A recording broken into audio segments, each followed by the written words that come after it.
जय हो चिल्ड्रन।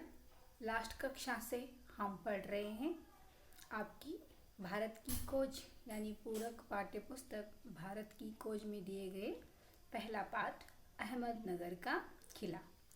तो इसमें दो पार्ट है। तो कल हमने यानी लास्ट कक्षा में हमने पढ़े कि पहला जो पार्ट था अतीत का भार, तो उसके बारे में हमने अध्ययन किए।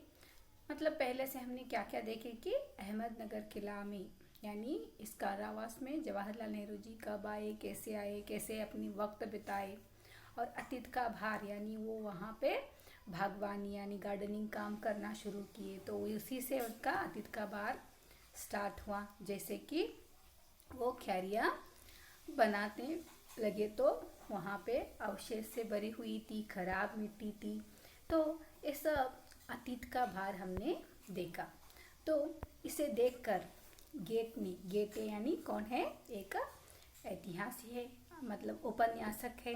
तो उसने एक बार कहा था कि इस तरह का इतिहास लेकर अतीत के भारी बोझ से एक सीमा तक राहत दिलाता है। यानी वो कहने का मतलब है कि जो डिटेल में हमने इतिहास पढ़ेंगे तो वो हमें भारी बोझ हो सकता है। जैसे ये लिखना चाहा है कि जैसे हमने भारत को देखे हैं सिर्फ उसी के बारे में लिखते जाना।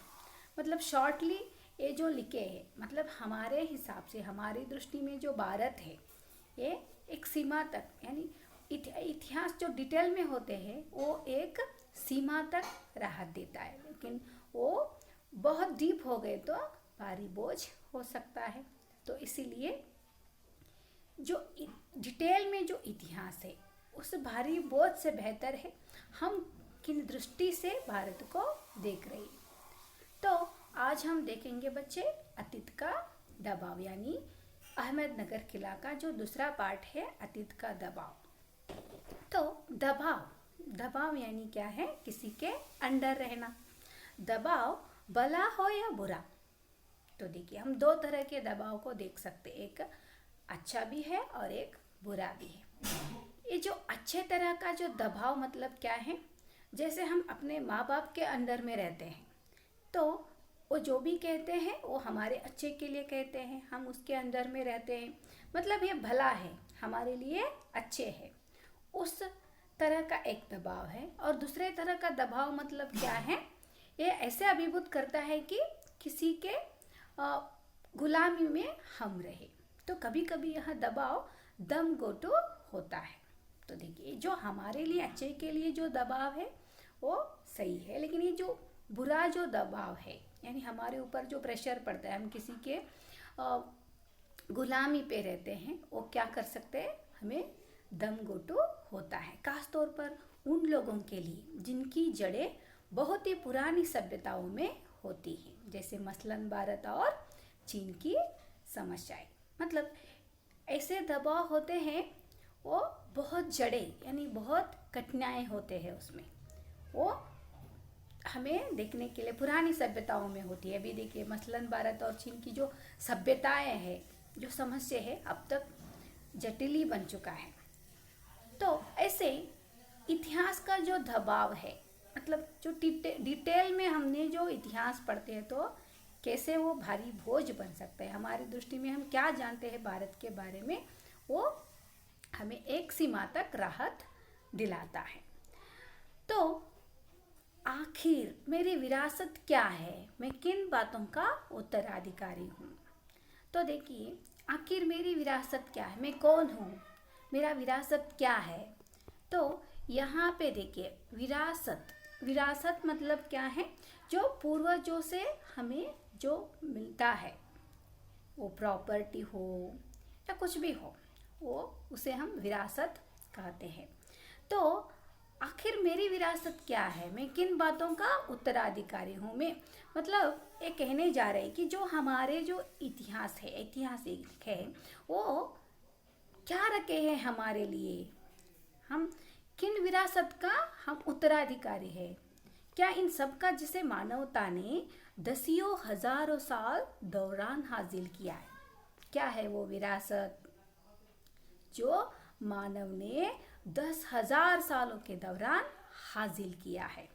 तो उसकी मतलब वो कौन सा है? उसकी विजयों का, उल्लास का, और उसकी पराजयों की दुखद यंत्रण का। तो देखिए, ऐतिहासिक में जो विरासत है वो क्या है? जो विजयों का उल्लास, जो राज्य के लिए आमने सामने झगड़ा होते थे, जो विजय प्राप्त करते थे, उसके उल्लास का विरासत है। और उसकी पराजयों की दुखद यंत्रण का भी। तो पराजय यानी क्या है? हार। तो विजयों का उल्लास भी है, और जो पराजय यानी जो हम हार जाते हैं वो दुखद यंत्रण का भी है। मानव के उन हैरत अंगज साहसिक कार्यों का जिनकी शुरुआत युगों पहले हुई, जो अब भी जारी है। तो देखिए, मानव के उन हैरत अंगेज साहसिक कार्य जो इतिहास घटना में हम देखते हैं, जो मानव साहसिक कार्य करते आए हैं, शुरुआत से युगों पहले से ये हो रही है, और जो अब भी जारी है। और हमें क्या कर रही है? वो आकर्षित करती है उनकी ओर, क्योंकि उनका जो साहसिक कार्य है हमें भी करने का मन होता है, उसकी ओर हमें भी वो आकर्षित करती है। मैं इस सब का वारिस हूँ। तो जवाहरलाल नेहरू जी कह रही हैं, इन विजयों का, उल्लास का, और इन जो हारने का जो दुखद यंत्रण का है, और ये जो है ये सब हमारे ऐतिहासिक विरासत है, जो हमारे पूर्वजों ने छोड़ के गए हैं, और जिनकी शुरुआत युगों पहले से हो रही है।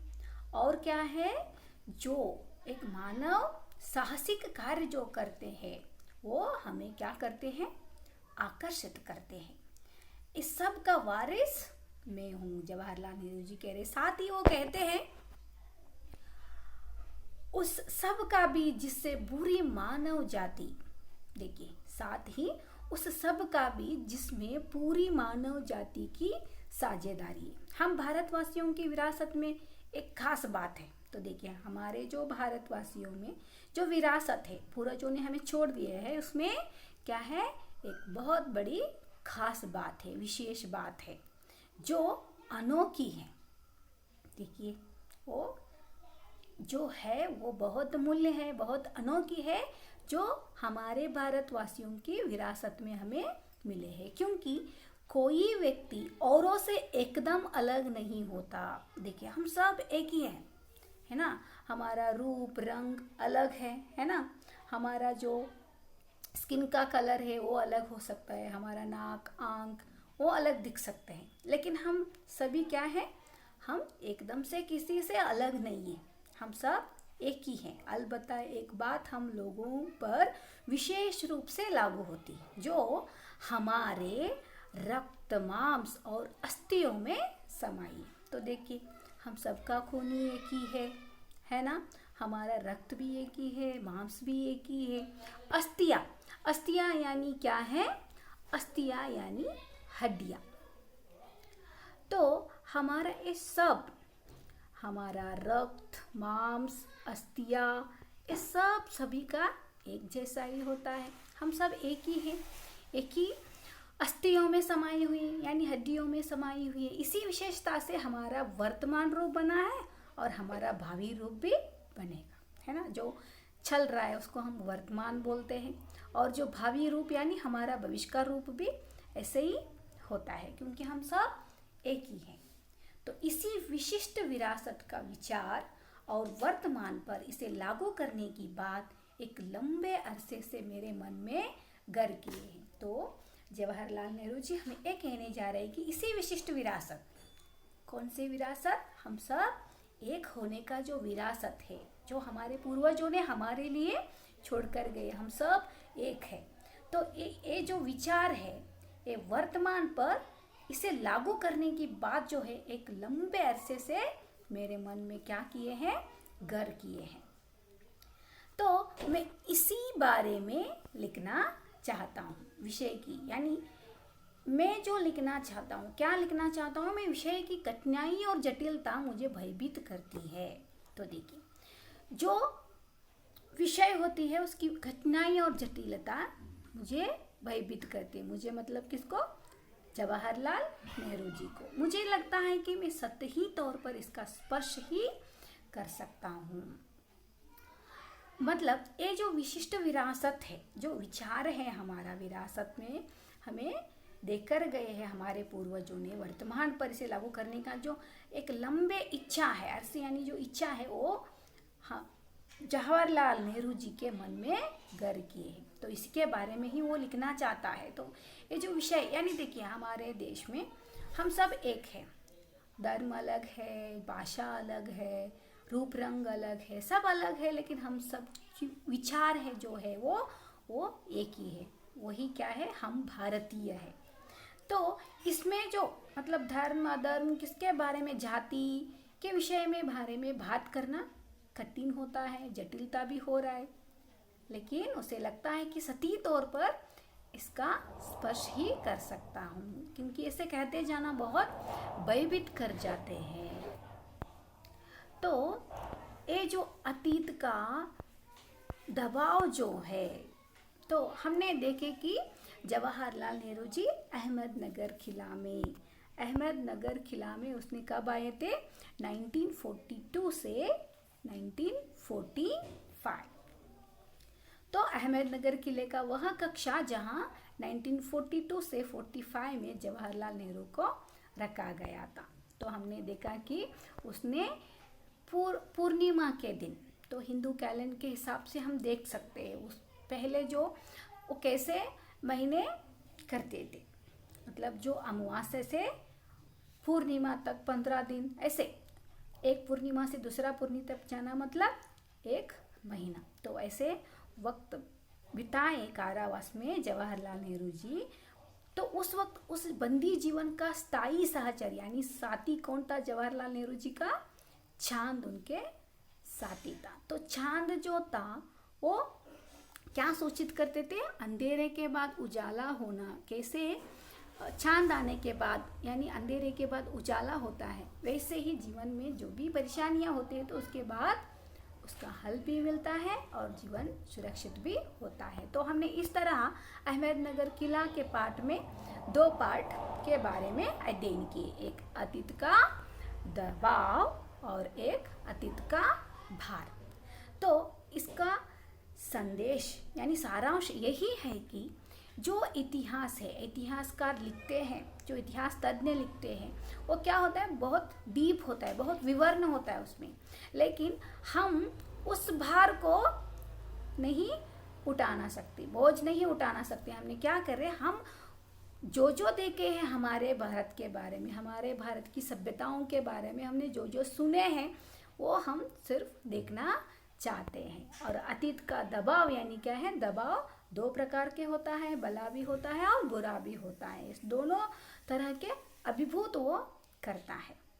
तो हमारे पूर्वजों ने विरासत में जो हमें छोड़कर गए, हम सब एक है, हमारा रूप रंग सब जाति धर्म भाषा अलग है, लेकिन हम सब जो है वो एक ही है। वो जो विरासत है वो हमें अच्छा लगता है, लेकिन जटिलता क्या लगता है, हम उस जाति के इस जाति के भाषा के बारे में अलग अलग समझ के जो उसके बारे में बताना शुरू करते हैं, धर्म के बारे में जाति के बारे में, वो हमें भयभीत करता है, वो हमें कठिनता होता है। लेकिन हम जो एक होने का जो विरासत हमारे पूर्वजों ने हमारे लिए छोड़ दिए है, हम इसको क्या करेंगे, जारी रखेंगे, हमने वर्तमान रूप पर भी और भावी रूप में भी। तो इस तरह हम अपने भारत की सभ्यताओं को, अच्छे परंपराओं को, संस्कृतियों को आगे बढ़ाएंगे।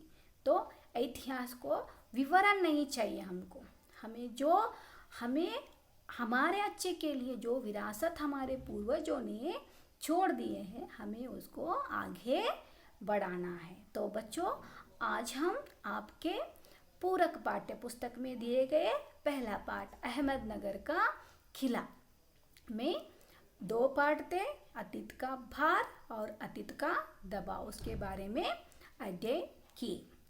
तो बच्चों, आपको ये पूर्ण पाठ ध्यान से पढ़ना है और इसमें आए हुए डिफिकल्ट वर्ड्स को लिखकर भेजिए। तो घर में ही रहिए और सुरक्षित रहिए।